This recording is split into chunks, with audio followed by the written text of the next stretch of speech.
Amateur Traveler is in its 20th year now, but can you imagine if I had people on the show who had never been to the destination, but had just read about it or seen a movie about it?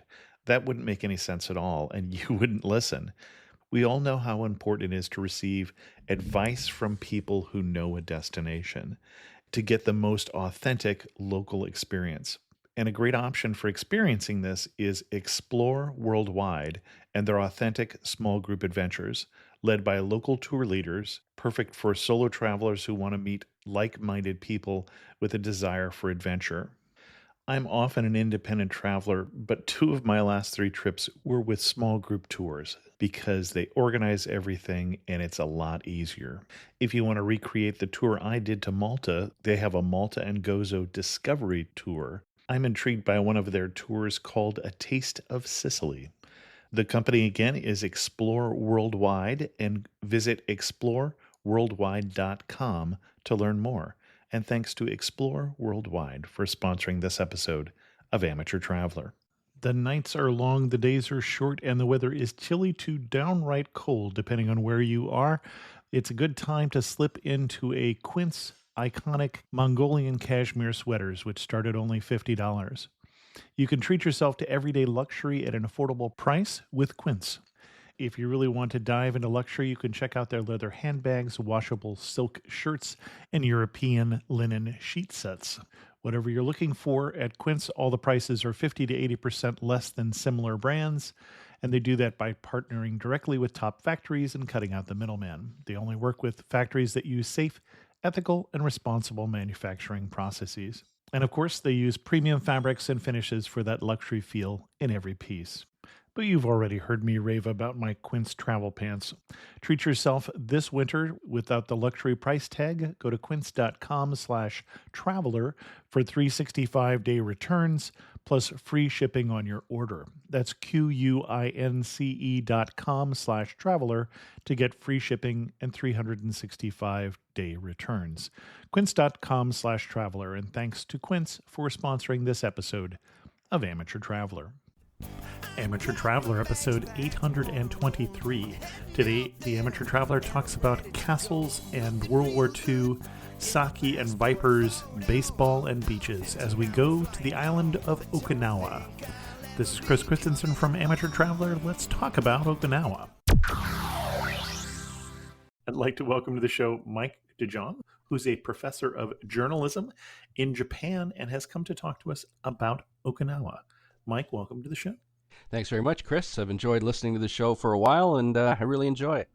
Excellent. Well, why are we talking about Okinawa? What's your connection with Okinawa? To be frank, it's my favorite place in Japan. I've lived here now for 14 years in the Tokyo area, and I love places like Kyoto and Hokkaido, and of course Tokyo here, but I've been to Okinawa several times, and I just love it there. I just love the people, the culture, the food, the music.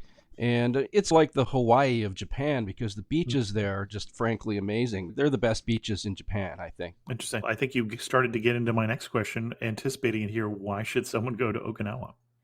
Well, I think the main reason, Chris, is that Okinawa is so different from mainland Japan. It's still Japanese. They still speak Japanese on the Okinawan Islands. You couldn't get farther removed either geographically or culturally. The music, the people, everything is different from mainland Japan. Somebody who's visited mainland Japan, Tokyo, Kyoto, and has had their fill of shrines and temples on the mainland or the main islands, go down to Okinawa. It's only a 3-hour flight from Tokyo, and it's like going to tropical country. That's what it is. It's a series of tropical islands, and it's known as the Hawaii of Japan because it's probably more similar to Hawaii than it is to mainland Japan. The weather is pretty good. Obviously, you have some bad weather like typhoons that hit on occasion.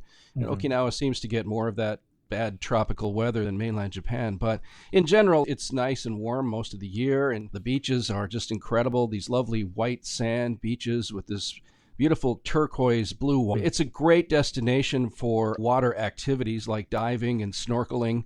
One of the best in the world, I would say. In fact, the first time I ever tried snorkeling was on our recent visit with my wife. And believe it or not, I'd never done snorkeling before in my life, but we tried there and it was just wonderful. You could go out with this little tour group and they take you out to these remote islands and it's just wonderful. Excellent. And what kind of itinerary are you going to recommend for us? I would say on the first day, obviously, you're going to fly into Naha, the main city, the capital of Okinawa. And it's on the southern end of the main island. By the way, Okinawa is comprised of over 150 islands in the East China Sea, at least according to Okay. Wikipedia. I knew it was more than one, but I did not know it was that many. Okay. Yeah, and I'll talk a little bit about one of the adjoining islands that I went to in the past as well, which was really nice. By the way, the word Jima, it means island in Japanese, so you probably know the name Iwo Jima, right? And then Miyako-jima is the place I could talk about later. So all of those little islands are called Jima. And Okinawa is basically a great place for you to chill out. If you've done the Tokyo thing and it's very hectic, you might want to just take a trip down to Okinawa and then relax and just hit the beach, although there are many other things to do as well. But I guess on your first day, if you fly into Naha from Tokyo, just settle into your B&B or your hotel or whatever, and then go check out the town or the city. It's got a great main street, which is about a mile and a half long, I think. It's got a lot of great little shops and pubs and restaurants and clothing stores and souvenir stores and all of that. It's called Kokusai Dori, which means International Avenue, which is pretty cool. And yeah, so you can go down there and shop to your heart's content, and then you can take in a wonderful restaurant with the local food and maybe catch some live music, Okinawan music, which is always fun. And I would do that And on is the first. Okinawan music different? Are we talking about traditional Okinawan music, or are we talking about pop music, or what kind of music are you recommending for us here, Mike? Yeah, Okinawan music I'm talking about the traditional Okinawan music. It's very different. The main instrument that's used is called a sanshin, and it means a three-string guitar banjo type of instrument that's normally made with snakeskin, actual real snakeskin on the body. Okay. And it kind of sounds to me a little bit like a ukulele. And so it's the main point for the center of Okinawan music. And then they have like Japanese drums, taiko drums. Mm-hmm. And so it's a very lively and fun music, but it's very different than anything you've heard on mainland Japan. And yeah, I guess similar in a way to Hawaiian music. And yeah, I keep saying that Okinawa is similar to Hawaii. It really is similar to Hawaii in many ways. But to be honest with you, I like Okinawa better than Hawaii. I've been to Hawaii a couple times. I've only been to the main island and Honolulu, so I guess you can't really. That's obviously there's more to Hawaii than that, but a little more to Hawaii than that. Yeah, yeah, I think so. But I haven't been to some of the other places. But Okinawa to me is more laid back and it's more authentic. It's not as touristy. It is touristy to a degree, but Honolulu can be quite touristy, in my opinion. And you have similar beaches, you have similar culture there in the two places. I would say that I do prefer Okinawa to Honolulu or Hawaii, but I love Hawaii as well. Okay. And so we've listened to some music, we've tried some traditional food, or you didn't say traditional food, you said food. Are there particular dishes I should order in Okinawa as long as we're talking about food? Oh, yes. Okinawan food is, again, it's distinct and it's really wonderful. You have your ramens and your soba that are similar to what you have on mainland Japan, but then you also have many other types of local foods. They have great pork and Wagyu beef here, by the way, if you like that high-end type of beef or pork. There's a pork soba here, which is unique to Okinawa. It's a little fatty pork, but it's just wonderful. It just melts in your mouth. It's so good. And then you have something called Goya champuru, or champuru, I guess is how you pronounce it. And that's made with these little vegetables that look like green peppers, but they're actually a little bitter to the taste if you just try them on their own. But in this champuru, which is like a fried rice dish, they really taste good. It's really delectable. They have something called sea grapes, which are like seaweed with little grapes on the end that actually taste cool. And then, of course, you got all these fresh fruits that you can get here, like mango and the passion fruit, that type of thing. I think the mango ice cream here is unbelievable, or Okinawa. It's maybe my favorite ice. I keep saying my favorite, but it's my favorite ice cream.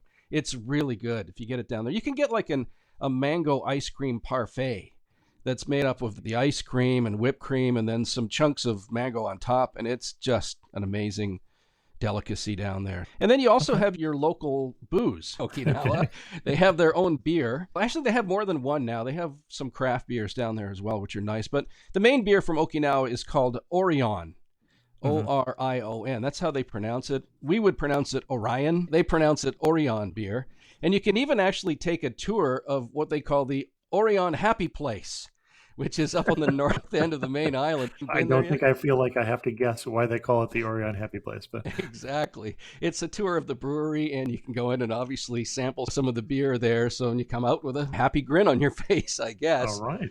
On the other side, on the other hand, there's a traditional sake, or nihonshu, as it's called, awamori. Awamori, Awamori, which is a very potent sake, or nihonshu, as sake is actually called in Japan. And it can be up, yeah, again, my research says it can be up to 60 to 86% proof, whatever that means. And then it's basically what I'm saying is it's much stronger than regular Japanese sake, which can be strong for many people. Many people don't even like the traditional Japanese rice wine, but this one is actually even more potent. And I can only handle a couple of sips of it, really. But a lot of people like it, and it's tasty. If you've got the taste for rice wine, if you like that, it's quite good, but it'll knock you off your feet. Then there's also something called habu shu, or habu sake, which is awamori made with a dead snake in the bottle. Of course. They have vipers in Okinawa, which you can find in the jungles of Okinawa. This type of sake is similar to Mexican tequila, where you have the worm in the bottle, the worm at the bottom of the bottle. Right. And it's something. People actually try this, and it's a rite of passage for young men to try this habu sake, which is awamori, the sake with a dead snake, a viper in the bottle, and usually the viper is propped up with its fangs looking at you. I've actually tried this, Chris. I have tried it, and my wife has tried it. And on our last visit, we thought, okay, we actually stopped into a shop, and they were selling it, and they had little samples. And I looked at my wife, and I said, do you want to try this? She's, I'll do it if you do it. Okay, me first. So I took a little sip of it, and boy, it's potent. Again, it'll just knock you off your feet. It's really something. I couldn't drink even a shot of it, more than just a sip of it. But I had to try it. And you say there's a snake in there. I'm reading that there's a pit viper in there. Yes, it's a viper. Which is a venomous snake. That's right. And apparently they have to distill this liquor, or they have to, I don't know, leave it long enough so the viper's venom actually dissipates and is no longer poisonous. But yeah, actually they do. They just put the snake in the bottle. Sometimes they put the snake in there live. You could skip that whole step by not putting the snake in the bottle. That's just me. Me too. But yeah, sometimes I've read that they actually put the snake in there while it's still alive.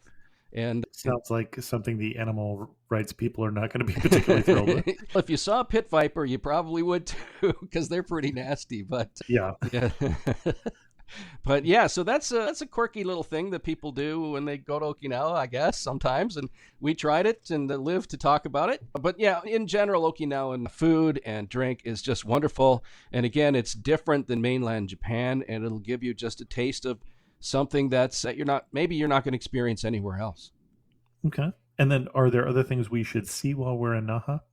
Yeah, Naha has a number of cool sites. In fact, one of the main sites that you want to see is just on the eastern edge of the city, and it's called the Shuri Castle, or Shurijo in Japanese. And it is the large castle, World Heritage Site, that was home to the Ryukyu people since about the 1400s. The Ryukyu would be the native people of Okinawa. That's right. They're the native Okinawans. It's spelled Ryukyu. Okay. It's a little difficult to say, but Ryukyu people. And they are the native inhabitants of Okinawa. In fact, did you know that there have been people in Okinawa, humans or pre-humans, for about 30,000 years? And it's actually, yeah, okay. And I'll talk a little bit about how you can find out a little bit more about that as well from the museum in Naha. But let's talk about Shuri Castle first. Shuri Castle was the royal residence for the Ryukyu king and his family from about the 1400s, and I guess just the end of the Edo period, when Japan took over Okinawa. Okinawa became their latest prefecture just at the end of the Edo period in the late 1800s. And the king was actually removed and taken to Tokyo, and that's another long story for another day. But the castle, the Shuri Castle, is bigger and maybe more impressive than some of the other castles in Japan. Now, having said that, I loved Osaka Castle and some of the other castles and shrines and things on mainland Japan. But and I think you mentioned it in one of your other podcasts, one of your other shows, that the castle's similar that you found in Japan. But right. This castle, Shuri Castle, is bigger and it's different. It's a combination of Chinese and Japanese architecture. So it's got that Chinese element to it as well. Royal residence for the Ryukyu king and his family, as I said, but it was the castle had been destroyed a few times and rebuilt, including in the Battle of Okinawa in World War II. It was destroyed and then rebuilt later, And then just recently it was destroyed again. At least the main buildings were destroyed in 2019 in a fire, which was really heartbreaking for obviously. Japanese and obviously Okinawan castles also being predominantly wood. That's right, exactly. Yeah, And so the which outer is why there's so few left in Japan. Exactly. Yeah, that's really sad. And it was sad for me too because I'd visited the castle, the Shuri Castle a few years before this, before Mm. 2019, and then when I saw the news that the castle was burning, it reminded me of Notre Dame Cathedral's fire a few years Right. ago. It was heartbreaking as well. But they're just like that, they're rebuilding it and they hope to have it open in 2026. Now, the Mm. outer castle walls are still standing. They date back to the 16th century and they Okay. are they are massive. It's really cool to walk in through the pathway through the walls, and some of the other outer buildings are still intact from this sort of castle. It was a group of buildings in Hmm. all, but you can tour the site now and see how the rebuild project is going, which is actually quite interesting. We did that on our most recent visit there this year. And you can wander through, and they even have a lot of maps and photos about how the castle will look once it's finished in 2026. And so it's quite an interesting place even to visit now and get an idea of what the castle will look like when it's finished in a few years. Okay. And along with Shuri Castle, as I mentioned, there is the Okinawa Prefectural Museum, which is in Naha as well. And some people love museums, some don't, but I tend to love museums. And this one, you really get a taste of Okinawa's history and culture and Hmm. everything in the museum. It's actually quite an impressive building. It's built to look like an Okinawan castle, the main museum, and it's massive. It's about 24,000 square meters inside. Outside, you have reproductions of their traditional thatched roof homes and things with the red tile roof on them and the little shisa on the top. Are you familiar with the shisa from Okinawa? No, I was going to ask for clarification there. Okay. A shisa is like a little mascot. It's like a combination of a little dog and a dragon. And you see them Yeah. all over Okinawa on the tops of houses and buildings. And it's supposed to be for good luck to ward off evil spirits or something, but Okay. they can be really cute and they can also look really fierce. But it's Okay. again it's a thing that's unique to Okinawa, the little shisa, and you see them almost everybody has one on the top of their house. And Huh. a lot of the homes are the red tiled roof homes that you might see, Hmm. similar to ones you might see in Europe, but they're in the Japanese style or the Ryukyu style, and again very distinct. So you can see examples of those at the museum. You can of course find out about the flora and the fauna that's unique to Okinawa as well. And then, as I Hmm. mentioned before, the human history and even the pre-human history. They have a really great part of the museum about that, showing some bones from prehistoric man in Okinawa dating back 30,000 years. The history of the people from Japan all the way through the centuries, how they were. Ryukyu were actually quite a peaceful people and a trading people that traded mostly with China. They were actually a trading point for China and then later Okay. Japan. And the Ryukyu people actually were the ones who first developed karate and martial arts like that. And Mm. they actually, Yeah, I knew it was from Okinawa right. And because I have watched Karate Kid. Mr. Miyagi, right? I think that's where we learned that from. And there's actually a karate museum here. Now, I didn't go there. I haven't been there yet. I'd like to visit it, but there's a Hmm. karate museum on the main island of Okinawa as well that if you're into martial arts, you might want to check out. But the Ryukyu people developed the martial arts because their swords were taken away by the Japanese. I guess Hmm. around the 1600s, the Japanese ships came over and forced the people of Okinawa to give up all of their weapons. And so they had to develop another type of defense. So they developed various types of martial arts, including karate. That's another thing that is unique or was developed first on the Okinawan Islands. And yeah, it's just all of these fascinating things you can find out about in the museum. There's also a part that deals with World War II and the terrible tragedy that Okay. befell the Okinawan people in the Battle of Okinawa and after World War II. So that's quite interesting to find out about as well. And one thing that I really like about this museum, Chris, is that it doesn't whitewash some of the bad things that have happened to the Ryukyu people in the past. And I'm talking about Hmm. not just World War II, but also prior to that, the Japanese actually, how do I say this? They really mistreated the Ryukyu people for many years. When they first took over Okinawa, they outlawed the Okinawan language and Hmm. culture, and they really tried to make the local people Japanese and speaking Japanese and no longer able to use their original language. And so they were mistreated by the Japanese, discriminated against by them for many years. You can find out about that history in the museum. They don't gloss over it like sometimes you get in Japan, where they tend to whitewash their history at times, the bad parts of their history. Okinawa is fascinating, and the Ryukyu people are fascinating as well. Excellent. Anything else we want to see in Naha, or is it time to explore further afield? There's one other thing that's close to Naha that I think would be a very obviously of interest to Americans, and it's the Peace Museum, which is actually a little bit to the south of Naha on the southern part of the main island. And the Peace Museum is a somber memorial to the soldiers who fought and died in Okinawa in World War II. And it was horrendous. The Battle of Okinawa was the largest battle in the Pacific part of the war, World War II. I think Americans would be familiar with the name, the Battle of Okinawa, but it actually lasted 82 days in 1945 and resulted in horrendous casualties and loss of life. 14,000 Americans died, and there was about 80,000 American casualties. Also, some other Allied soldiers died as well, and 77,000 Japanese. 150,000 Okinawans died. A third of the island's population died in the Battle of Okinawa and subsequent to that in World War II. But it was one of the key battles for the Allies, the Allied forces in World War II. It really turned the tide in favor of the U.S. against Japan in World War II. Okinawa is the site of the only land invasion of a Japanese territory in World War II. There was obviously no invasion of the mainland. And after the war, Okinawa was controlled by the U.S. until 1972, when it was given back to Japan.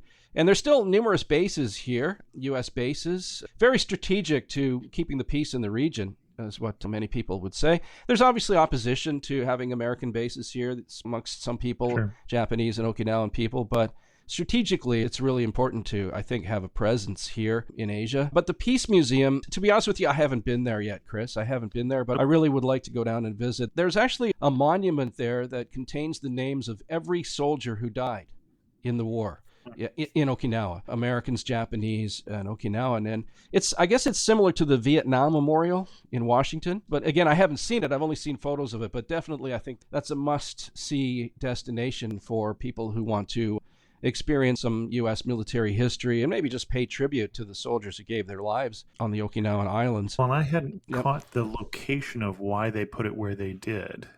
Yeah. But it's located where the battle ended, right next to the suicide cliffs. That's where a lot of Okinawans, having heard terrible things about how they would be treated by the Americans, a lot of civilians jumped to their death from the cliffs. That's right. One of the things about the Battle of Okinawa is one of the reasons why we dropped the atomic bomb to end the war rather than invade Japan.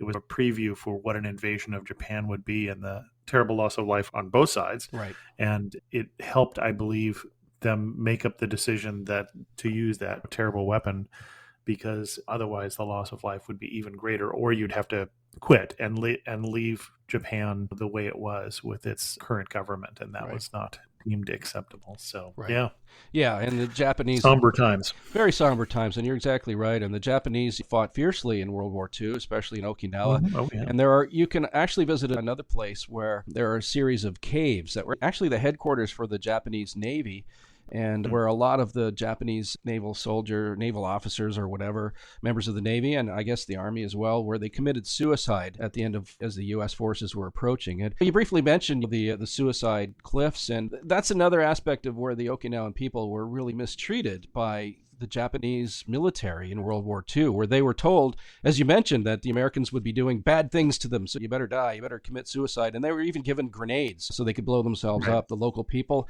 There's one story about a group of girls, like high school girls, who were told that the Americans were coming and they would rape you and kill you, so you better choose the better way out. And they jumped off the cliffs. And it's so sad that the Okinawan people were mistreated. And of course, the people who told them that had probably been told that themselves. You know, who's to blame for that is a little more complicated than we might think. Yeah, exactly. And it just gives you an idea of the horrific cost of war. And you're right. It just was a prelude to what might have happened if there was an invasion of the main islands of Japan. Subsequent to that, unfortunately, there wasn't. Yep. Ah, bon chien. Bonjour, je suis Theo, a tour leader with Explore. And this is Punti. He's helping us find truffles under the trees next to this beautiful vineyard. Maybe for tomorrow's cooking class? Oui, col... c'est mis en heure. Parfait. C'est mis o'clock.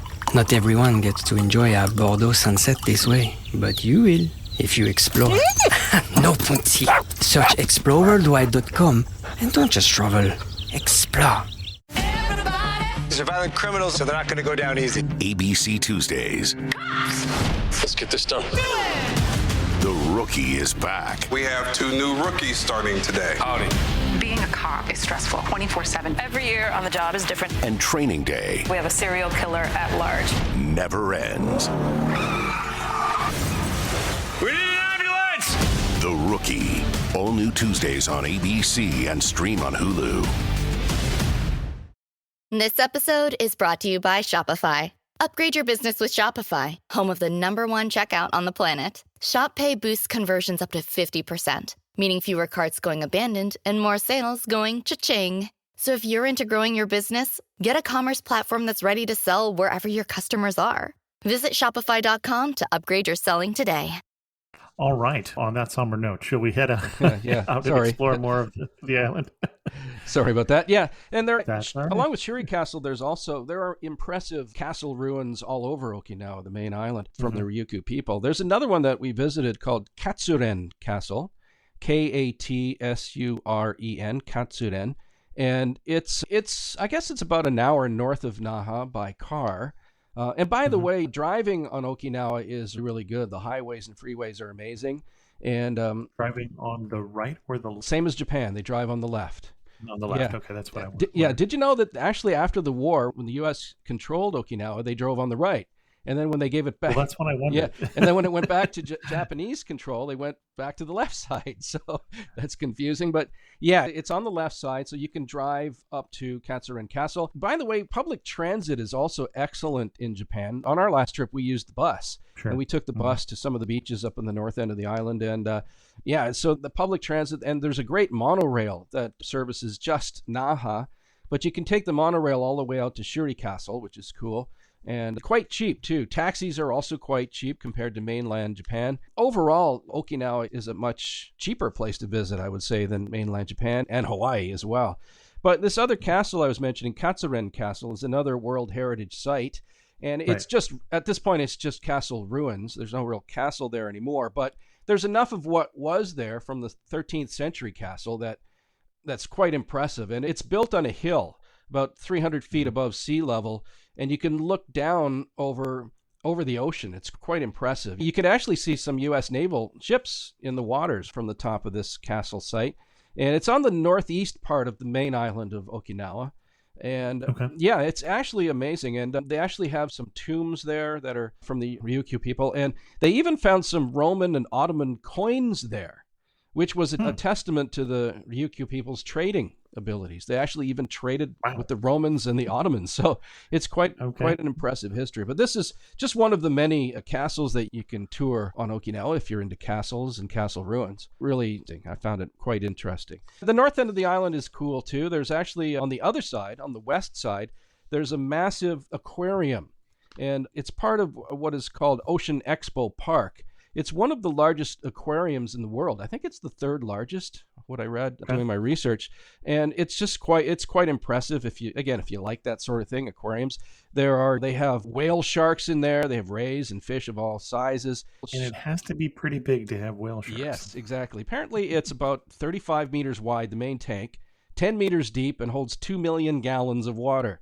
So it's quite impressive. So this aquarium, the Churaumi Aquarium, it's about 90 minutes north of Naha by car on the left side of the main island, on the west side, on a peninsula called the Motubu Peninsula, which is also home to pretty much the best beaches I've seen on the island. They're just incredible beaches, white sand. Again, the water is like a turquoise blue.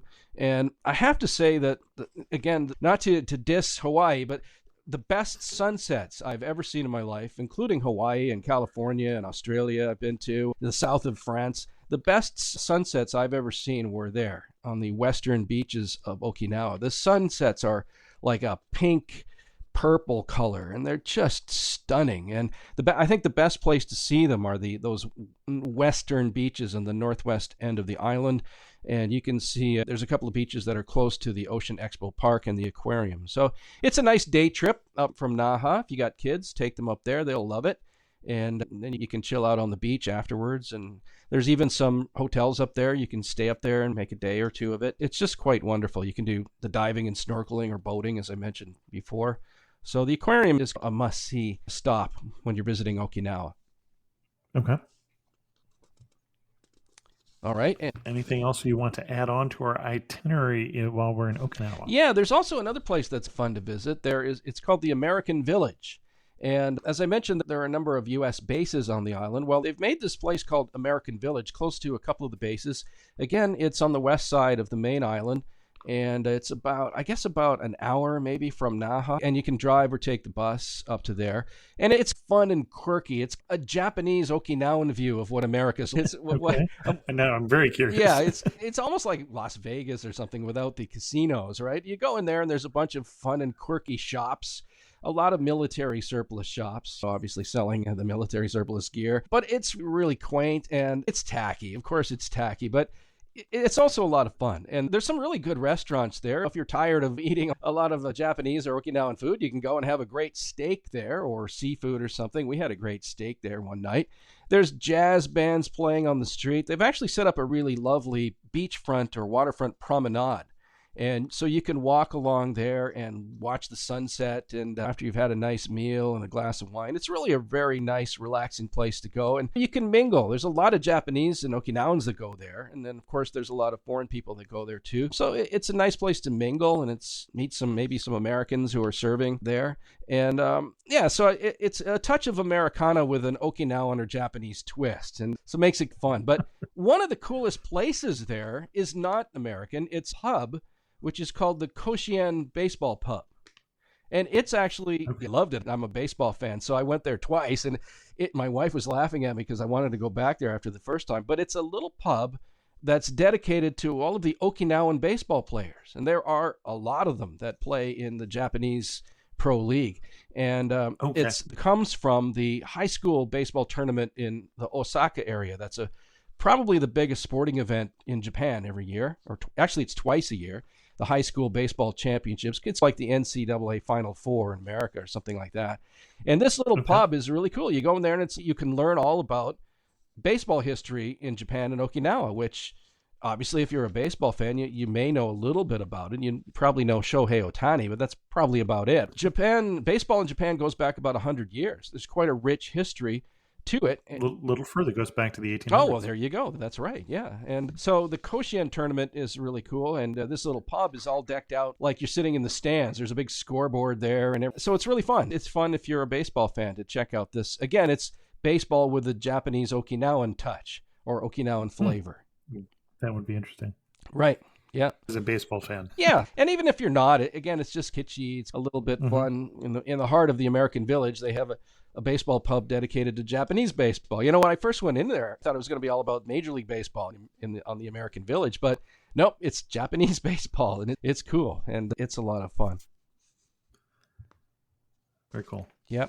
Earlier, I mentioned the Japanese traditional music and the traditional instrument called a sanshin. If you want to learn how to play it, if you play guitar or something like that, like I do, you can even take a lesson. So I actually did that when we were shopping in Naha. There's a little shopping arcade that you can go down on one of the side streets. And in the middle there's a little music shop. And this old guy in there, old Okinawan guy, and he was holding a sanshin. And I went in there and I asked him if I could try it. And my wife was translating the Japanese for me. And the guy said, yeah, if you want to take a lesson, it's only 500 yen, about $5. So I gave him my 500 yen coin and I took a lesson on the sanshin, and it's actually quite easy to play. It's only 3 strings and you basically just pluck out single notes. But if you're into music at all, that'd be another thing. Like maybe if you play guitar, that might be something fun to try as well. And those shopping arcades are really wonderful in Naha. The main street of Naha, as I mentioned, is nice. It's touristy a bit.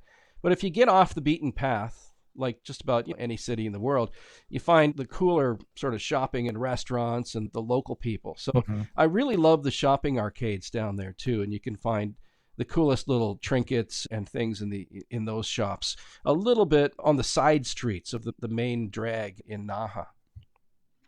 Okay. No, we haven't talked about what Okinawa's topography is like. I'm picturing that that it's fairly green based on being almost in the tropics. And am I on the right track? No, I would say it's more flat. Certainly it's green, that's for Okay. sure, but yeah, not as mountainous. But some of the other islands are different. And I mentioned earlier that I'd been to Jima, which is another one of the Okinawa islands.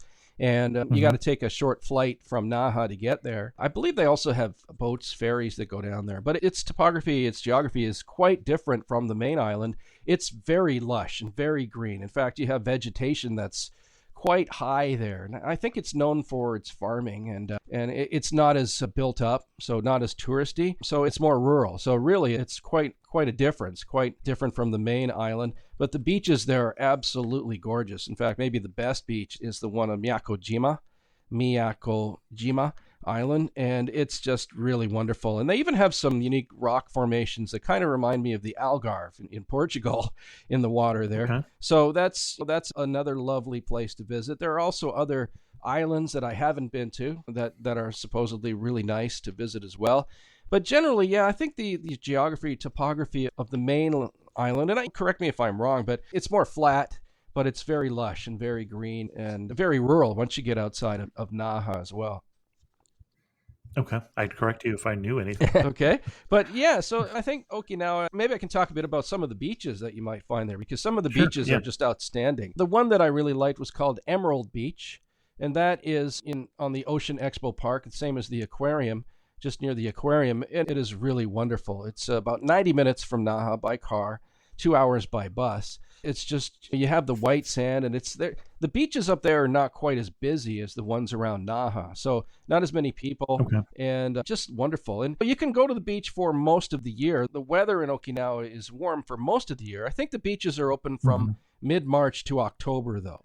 So most of the beaches. Some beaches in Okinawa are open all year. So you might want to check out, if you're there in the off season, you might want to check out some of the websites. But that's a really good beach called Emerald Beach. There's another one called Ona Beach, which is O-N-A. And they have a resort there called the Moon Beach Resort, which we visited, which is really nice. Very lovely place to visit and perhaps stay there. There's a lot of coral and sea life that you can see when you're swimming there. So it's really cool. You can take part in some water activities, again, snorkeling and diving, as I mentioned before. There's also a beach there called Tiger Beach, which is within the same vicinity, which is about halfway up the main island on the west side of the main island. There's another beach that's closer to Naha called Tropical Beach, which is nice, but the beaches around Naha aren't the best. They're nice, but they're more built up. There's more people, and maybe not quite as pristine as the beaches you'll find a little further north there. But that tropical beach... And when you're describing a nice beach, are we talking about swimming beaches, lie on the sand beaches,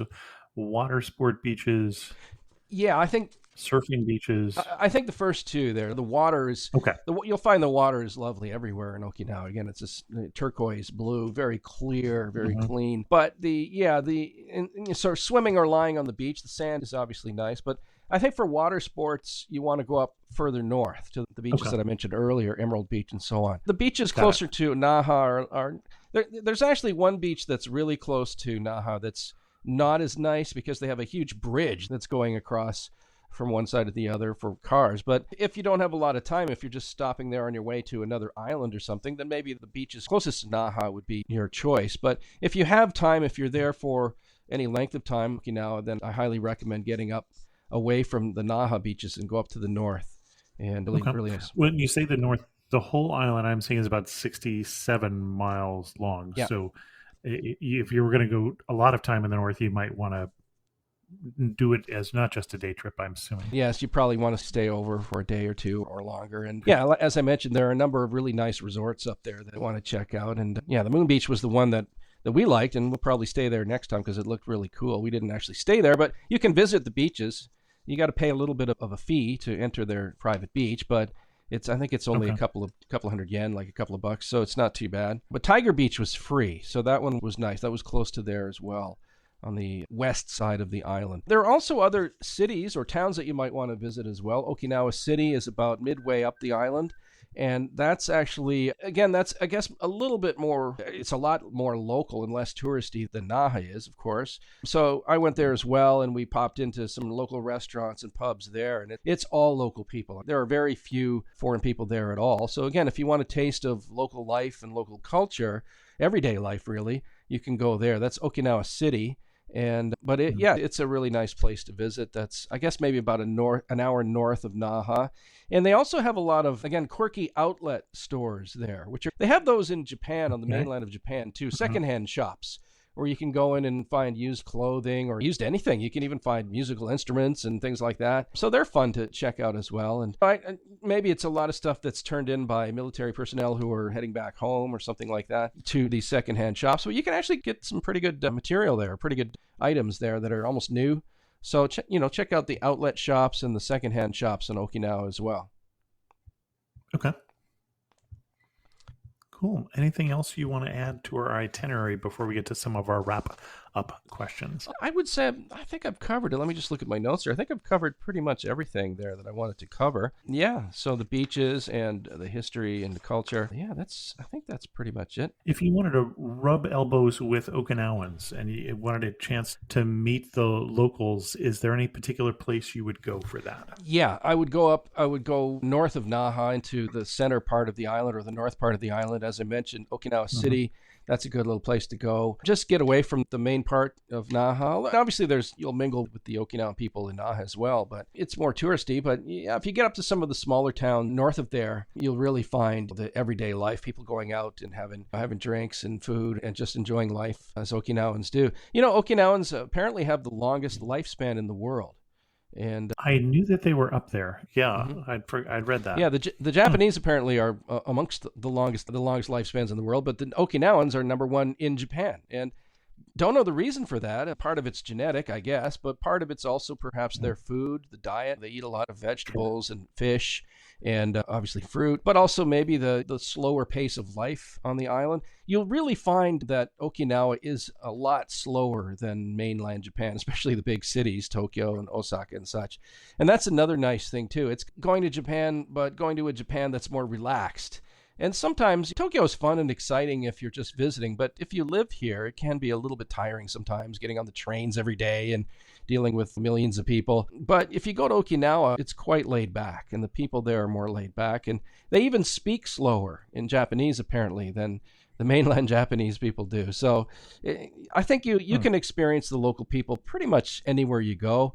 And then if you go to one of the adjoining islands like Miyako Island, then again, you'll be meeting people from even smaller islands and smaller places, smaller communities. So and the people are so friendly and welcoming to visitors. They're really warm and nice. And one thing, though, they don't speak English that much. Even in mainland Japan, English isn't that good for a lot of people to other countries in the world. But when you go to Okinawa, I found, in spite of the American presence there, I found there was not much English spoken. You might want to get a Japanese language guide or something to help you get around. I guess in Naha and the shops there, some people can speak English, but even there, English is not widely used. So that's one thing to keep in mind if you're going there, that you might need a Japanese language guide to get around. Or a translator app and a internet connection. Exactly. There you go. See, I'm dating myself now. I'm still using books and guides. But you're right. Yeah, get the translation app and you'll be good. As we get to some of our wrap-up questions, Mike, you were standing in the prettiest spot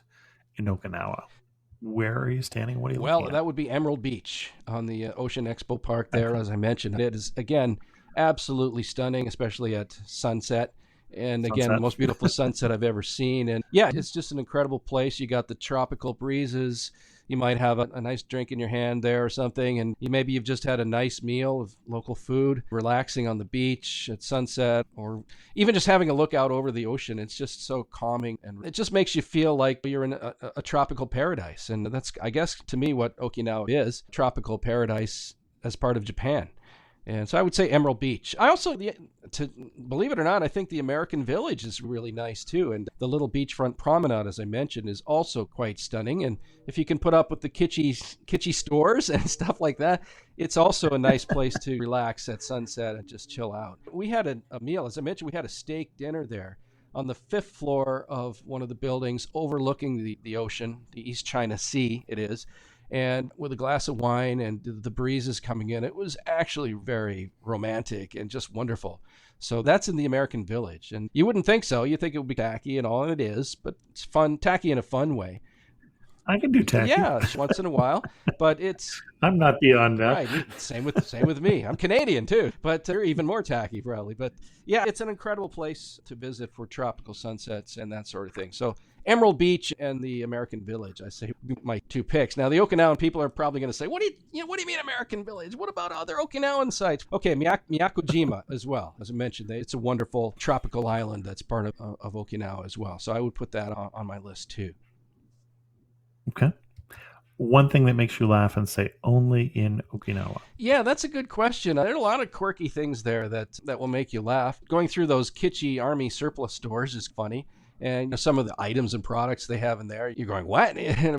Why would I want to buy something like that? I think just in general, I think some of the shops and restaurants, taking in some Okinawan live music, when they come out with their traditional dress, it's fun and entertaining, not in a funny sort of way, but it's cool. And I would say that would make you smile. Excellent. And you know what's coming. If you had to summarize Okinawa in just 3 words, what 3 words would you use? That's tough because there's a lot of great things about Okinawa, but I would say food, culture, and history. The food is unique, as I mentioned. The culture, which includes the music and the local dress and all of that, is really fun. And then obviously the history, the Ryukyu people and the World War II history. It's quite stunning in a somber way. So I would say those are my 3 words to describe Okinawa. Excellent. Our guest again has been Mike de Jong. And Mike, I don't think you have an active blog right now, so we won't send people to it, but I appreciate you coming on Amateur Traveler. First, I appreciate you pitching me this show because I jumped at it when you did, and coming on Amateur Traveler and sharing with us your love for Okinawa. Well, thanks very much, Chris, and I really enjoy your show. Keep up the great work. Oh, well, thanks. Don't miss out on the last few weeks of football action with Prize Picks, the best place to win cash while watching the playoffs. The app is simple. Pick more or less on at least 2 players for a shot to win up to 1,000 times your cash. Download the Prize Picks Daily Fantasy Sports app today and use code FIELD and get $50 instantly when you play $5. That's code FIELD on Prize Picks to get $50 instantly when you play $5. You don't even need to win to receive the $50 bonus. It's guaranteed. Prize Picks. Run your game. Must be present in certain states. Visit prizepicks.com for restrictions and details. I'd like to send out a special thanks to patrons of the show who help support Amateur Traveler financially. Just hung out with patrons of the show on our Patreon call last week, and I always enjoy that. If you're interested in supporting Amateur Traveler because you've taken some trips that were made great by what you heard on the show, then please go to patreon.com/amateurtraveler. I heard from Alex, who responded to the episode I did recently on Silicon Valley and said, "Love these self-hosted episodes. Please do this more often." Thanks, Alex. Honestly, I wonder about those episodes because, of course, I've heard all the stories, and I personally like the 2 or 3 people interaction for the interviews, so I appreciate that you let me know that those work for you. With that, we're going to end this episode of Amateur Traveler. If you have any questions, send an email to host@amateurtraveler.com, or like Alex, leave a comment on this episode at amateurtraveler.com. And thanks so much for listening.